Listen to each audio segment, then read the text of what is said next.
नमस्कार दोस्तों, आपका स्वागत है अपने YouTube चैनल PFP में। आज हम एक ऐसे धमाकेदार स्टॉक के बारे में बात करने वाले हैं। जोरदार कंपनी है, शानदार परफॉर्मेंस रही है, जिसके ऊपर आपकी नज़र बनी रहनी चाहिए। इसके जो प्रोडक्ट्स है, एग्रीकल्चर रिलेटेड प्रोडक्ट्स हमें दिखाई देते हैं। और जैसे कि आपको पता है, फिलहाल की जो GDP के नंबर्स आए थे, वहाँ पर भी एग्रीकल्चर ने अच्छा परफॉर्म किया था। बाकी सारे सेक्टर्स यहाँ पर हमें सोते हुए नजर आए थे, जो कि यहाँ पर जायज़ भी है, क्योंकि एग्रीकल्चर ही काम कर रहा था। बाकी सब तो यहाँ पर लॉकडाउन में बैठे हुए थे।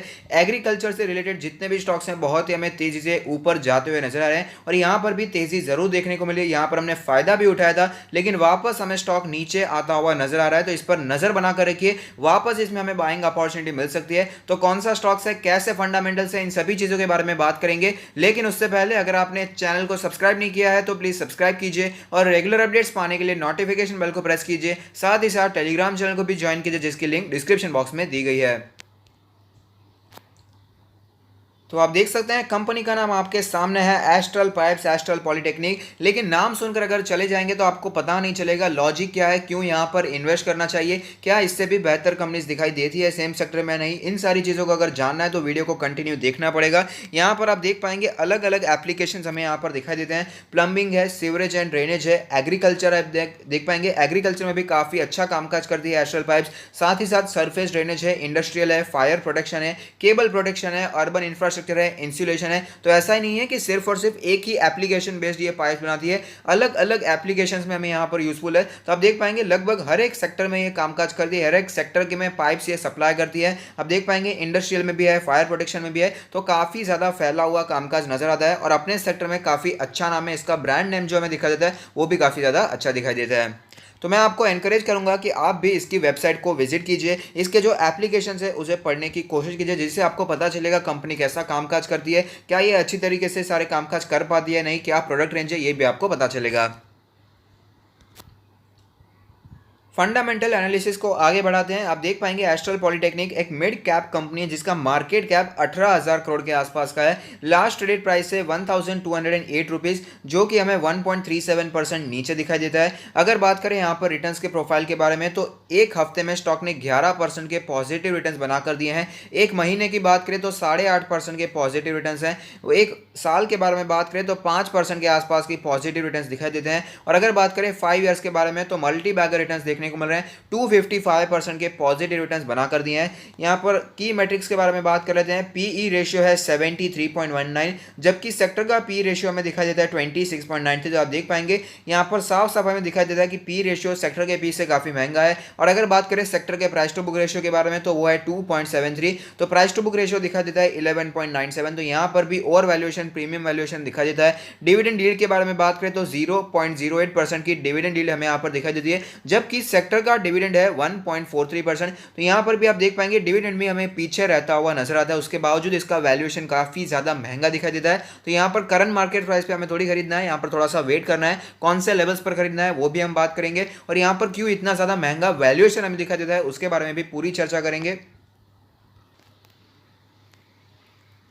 तो कंपनी के प्रोफाइल के बारे में तो हमने बात कर लिया है। Astral Polytechnic is engage in the production of plastic products. The company and its subsidiaries are engage in business of manufacturing and trading of pipes, fittings and adhesive solutions. इसके बारे में हमने ऑलरेडी चर्चा कर ली है। यहाँ पर कंपनी का फाइनेंशियल ट्रेंड देख लेते हैं। आप देख पाएंगे कंपनी का फाइनेंशियल ट्रेंड कंटिन्यूअसली ऊपर जाता हुआ नजर आता है। रेवेन्यू की बात करें तो रेवेन्यू 2017 में 1.9 करोड़ था, जो कि बढ़कर हमें 2.59 करोड़ होता हुआ नजर आता है। तो आप समझ सकते हैं रेवेन्यू में ऊपर जाते हुए नजर आता है। अगर बात करें प्रॉफिट्स के बारे में, तो आप देख पाएंगे प्रॉफिट 2017 में 0.14 करोड़ थी, जो कि बढ़कर 2020 में हमें 0.24 करोड़ होती हुई नजर आती है। तो यहां पर रेवेन्यू और साथ ही साथ प्रॉफिट दोनों ही हमें ऊपर जाते हुए नजर आते हैं, जो कि एक अच्छी बात है।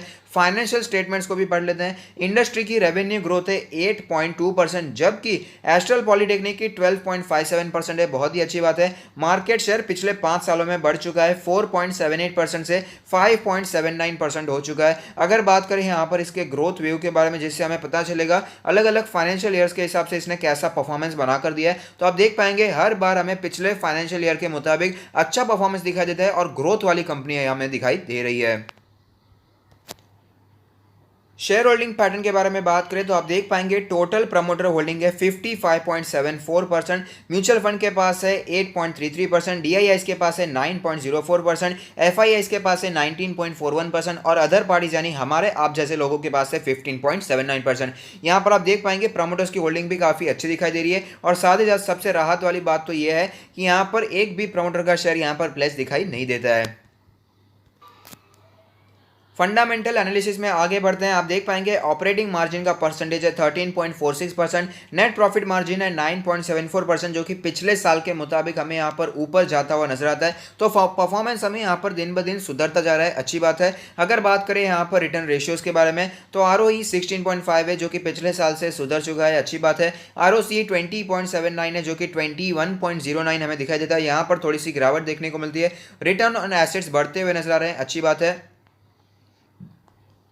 लिक्विडिटी रेशियोज के बारे में बात करें तो आप देख पाएंगे करंट रेशियो 1.57 है जो कि 1.48 दिखाई देता था। तो यहाँ पर कंपनी में लिक्विडिटी की कोई भी इशू दिखाई नहीं देती है। ऐसा नहीं है कि कंपनी के पास कैश कम है तो यहाँ पर शॉर्ट टर्म में कंपनी को कोई दिक्कत सहन करनी पड़ सकती है। और ये सारे रेशियोज क्या है, परसेंटेज क्या है, अगर आप जानना चाहते हैं तो फंडामेंटल एनालिसिस की सीरीज देख सकते हैं जिसकी लिंक मैंने डिस्क्रिप्शन बॉक्स में दे दी है। क्विक रेशियो 0.69 है जो कि 0.18 हमें यहाँ पर दिखाई देता था। लेवरेज रेशियो के बारे में बात करें तो डेट टू इक्विटी रेशियो है 0.08, यहाँ पर डेट 0.15 दिखाई दिया था, वो भी बहुत ज़्यादा नहीं था, लेकिन यहाँ पर भी हमें कटौती देखने को मिल रही है। डेट जितना कम हो उतना ही अच्छा रहता है और आप देख पाएंगे ऑलमोस्ट डेट फ्री कंपनी है। हम पूरा तो डेट फ्री कंपनी से नहीं कहेंगे लेकिन ऑलमोस्ट डेट फ्री कंपनी दिखाई देती है। इंटरेस्ट कवरेज रेशियो है 8.81 जो कि 9.98 था। एसेट टर्नओवर रेशियो काफ़ी शानदार है, 100 के ऊपर दिखाई देता है, 112.61% दिखाई देता है, यहाँ पर हमें गिरावट देखने को मिल रही है। इन्वेंट्री टर्नओवर रेशियो 4.77 है जो कि हमें 6.33 दिखाई दिया था, तो यहाँ पर भी गिरावट देखने को मिल रही है जो कि एक्चुअली अच्छी बात नहीं है। ये सारे रेशियोज क्या है आप जरूर जानिएगा, यहाँ पर फंडामेंटल एनालिसिस की सीरीज जरूर देखेगा, सारी चीजें आपको बहुत ही सिंपल भाषा में समझ में आ जाएगी। एक बार सारे फंडामेंटल्स अगर आपके क्लियर हो जाएंगे तो आगे आपको खुद फंडामेंटल एनालिसिस करने में, स्टॉक्स को पहचानने में बहुत ही ज्यादा आसानी हो जाएगी। तो एसेट टर्नओवर रेशियो फिर भी बेहतर दिखाई देता है लेकिन यहाँ पर हमें पिछले साल के मुताबिक परफॉर्मेंस थोड़ा सा नीचे जाता हुआ नजर आता है। अगर बात करें 3 ईयर CAGR सेल्स के बारे में तो आप देख पाएंगे 12.65% हमें दिखाई देता है जो कि पिछले साल से यहाँ पर कम होता हुआ नजर आ रहा है। लेकिन अगर बात करें प्रॉफिट के बारे में तो प्रॉफिट ऑलमोस्ट 30% के आसपास है जो कि पिछले साल से डबल होता हुआ नजर आता है। तो आप समझ सकते हैं कितना ज्यादा अच्छा परफॉर्मेंस हमें यहाँ पर एस्ट्रल पॉलिटेक्निक ने दिखाया है। अब चलते हैं चार्ट पर, वहां पर कैसी सिचुएशन बनी हुई है उसके बारे में भी बात कर लेते हैं। तो आप देख सकते हैं जब मार्च में हमें गिरावट देखने को मिली थी तब स्टॉक ने सपोर्ट लिया था 750 के लेवल पर और उसके काफ़ी समय बाद ही हमें 1000 रुपीज़ के लेवल पर हमें अटकता हुआ नजर आया था। ज़्यादा मूवमेंट हमें इसमें देखने को नहीं मिल रही थी, कॉन्सोलिडेशन हमें चलता हुआ नजर आया था, लेकिन उसके बाद ब्रेकआउट देखने को मिला। 1000 रुपये का रेजिस्टेंस टूट चुका था और 1300 के लेवल्स हमें यहाँ पर देखने को मिले थे। उसके बाद वापस हमें गिरावट भी देखने को मिल रही है। अगर बात करें करंट सिचुएशन के बारे में तो आप देख पाएंगे फिलहाल स्टॉक ने सपोर्ट लिया था 1070 के आसपास के लेवल पर और उसके बाद हमें यहाँ पर तेजी देखने को मिल रही है। 1200 के आसपास स्टॉक हमें जाता हुआ नजर आता है, अच्छी बात है।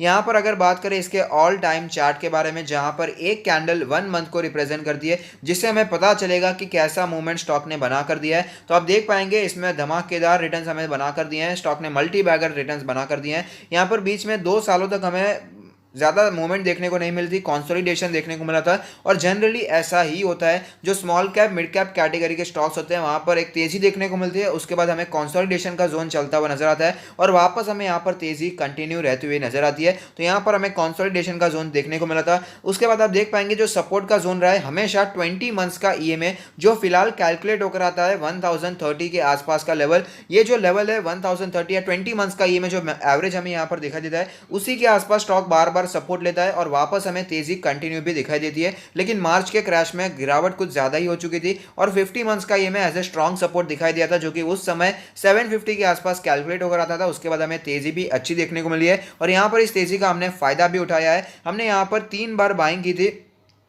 यहाँ पर हमने 850 के आसपास बाइंग की, उसके बाद वापस हमने 780 के पास बाइंग की थी। वापस जब ये स्टॉक हमें ऊपर जाकर वापस 850 के आसपास आता हुआ नजर आता तो वहाँ पर हमने वापस बाइंग की थी और उसके बाद हमें स्टॉक में हमें अच्छी खासी तेजी देखने को मिली है। 1300 के आसपास स्टॉक जाता हुआ नजर आया लेकिन वापस हमें यहाँ पर थोड़ी सी वीकनेस दिखाई दे रही है, तो इसका फायदा उठाना है। और एस्ट्रल पॉलिटेक्निक जैसे कि मैंने कहा एग्रीकल्चर रिलेटेड स्टॉक है और आपको बताइए कि एग्रीकल्चर एक ऐसा यहाँ पर सेक्टर हमें दिखाई देता है जो कि कोविड-19 में भी अच्छा परफॉर्म कर रहा है। उसका जो GDP जीडीपी का नंबर्स आते हैं वो भी काफ़ी ज़्यादा बेहतर हमें यहाँ पर दिखाई दे रहे हैं। तो ऐसे स्टॉक्स में आपको इन्वेस्टमेंट करना चाहिए। और यहाँ पर मैं आपको वॉल्यूम्स दिखाना चाहूँगा। वॉल्यूम्स यहाँ पर बीच में बहुत ज़्यादा बढ़ते हुए नजर आ रहे थे जब स्टॉक्स में इतनी ज़्यादा तेज़ी नहीं आई थी। यहाँ पर आप देख पाएंगे स्टॉक कॉन्सोलिडेट करा था, लेकिन उसके बावजूद वॉल्यूम्स में बहुत ही ज़्यादा बढ़ोतरी देखने को मिली थी। वॉल्यूम्स बहुत ही बढ़ चुके थे, बाइंग काफ़ी ज़्यादा हैवी हो रही थी, जो मैंने आपके साथ शेयर भी की थी। यहाँ पर मैंने आपको बताया था कि कुछ यहाँ पर इनसाइडर ट्रेडिंग हो सकती है या फिर कोई न्यूज़ हो सकती है जो कि फिलहाल हमें पता नहीं है। लेकिन उसके बाद यहाँ पर जो हमें लेवल टूटता हुआ नजर आया था 1100 के आसपास ये स्टॉक जब गया था, ये लेवल जब चल रहा था उस तभी हमें पता चला कि एग्रीकल्चर रिलेटेड इंफ्रा फंड हमें बहुत ही बड़ा यहाँ पर अनाउंस हुआ है। तो ऑफकोर्स ऐसी सारी कंपनीज को काफ़ी फायदा होता है। एस्ट्रल पॉलिटेक्निक अपने सेक्टर में अकेला नहीं है। ऑफकोर्स एस्ट्रल पॉलिटेक्निक है, सुप्रीम इंडस्ट्री है, फिनोलेक्स है, प्रिंस पाइप भी हमें दिखाई देता है जो कि फिलहाल लिस्टेड देखने को मिली है। लेकिन मेरा मानना है अगर आपको इन्वेस्टमेंट करना है पाइप सेक्टर में तो एस्ट्रल पॉलिटेक्निक और सुप्रीम इंडस्ट्री बहुत ही बेहतरीन चॉइस है जहां पर आप इन्वेस्टमेंट करने के बारे में सोच सकते हैं। इसके अलावा कहीं पर भी आपको जाने की पर्सनली मुझे तो एटलीस्ट जरूरत दिखाई नहीं देती है। आप अपना एनालिसिस कर सकते हैं और वहां पर बाइंग करने के बारे में सोच सकते हैं। लेकिन ये स्टॉक अच्छा है, यहाँ पर मैं आपको बाइंग जरूर रेकमेंड करूंगा। और यहाँ पर मैंने बाइंग भी रेकमेंड की थी कि 1000 का लेवल पहले एज ए रेजिस्टेंस फेस करना पड़ा है, तो यही लेवल एज ए सपोर्ट हमें फेस करना पड़ सकता है। तो मैंने आपको रेकमेंड किया था कि 1000 से करके अगर आपको 1060 के आसपास का लेवल दिखाई देता है, 1050 के आसपास का लेवल दिखाई देता है, तो ये एक अच्छा लेवल हो सकता है जहां पर आप बाइंग करने के बारे में सोच सकते हैं। और उसी के आसपास सपोर्ट लेने के बाद स्टॉक ने में वापस तेजी भी दिखाई है। तो अगर आपने मिस कर दिया कोई बात नहीं है, शेयर मार्केट है भाई साहब, कभी भी गिरावट हो सकती है। यहां पर आप देख पाएंगे जब वॉलेटिलिटी इतनी ज्यादा नहीं थी, जब यहाँ पर स्टॉक मार्केट में कोविड-19 का डर नहीं था, प्रेसिडेंशियल इलेक्शन का डर नहीं था, तब भी स्टॉक में हमें नॉर्मली भी गिरावट देखने को मिल जाती थी। अब देख पाएंगे ये एक दिन की कैंडल मैं आपको दिखा रहा हूँ, यहाँ पर ओपनिंग देखने को मिली 1150 के आसपास, उसके बाद भारी गिरावट देखने को मिली 950 के आसपास स्टॉक ने सपोर्ट लिया और उसी दिन पूरी रिकवरी भी दिखा दी और भयंकर तेजी देखने को मिली थी। तो ऐसी चीजें स्टॉक मार्केट में होती रहती है। तो यहाँ पर स्टॉक को वॉच लिस्ट पर जरूर रखिएगा। अगर आप अलर्ट लगाना चाहते हैं तो अलर्ट लगा सकते हैं। तो यहाँ पर अगर आपको 1050 के नीचे ये स्टॉक मिलता है तो बहुत ही बेहतरीन स्टॉक है, यहाँ पर आप बाइंग करने के बारे में सोच सकते हैं। अगर बात करें दूसरे सपोर्ट के बारे में तो पहला सपोर्ट तो यही है 1050 1070 का लेवल। ये जो जोन हमें दिखाई देता है काफी अच्छा लेवल है। अगर आपको 1050 से 1070 के जोन में स्टॉक अगर दिखाई देता है तो यहाँ पर आप बाइंग के बारे में सोच सकते हैं। लेकिन दूसरे सपोर्ट की अगर बात करें तो 1000 एंड बिलो का जो लेवल है वो काफी अच्छा लेवल है जहां पर आप बाइंग के बारे में सोच सकते हैं।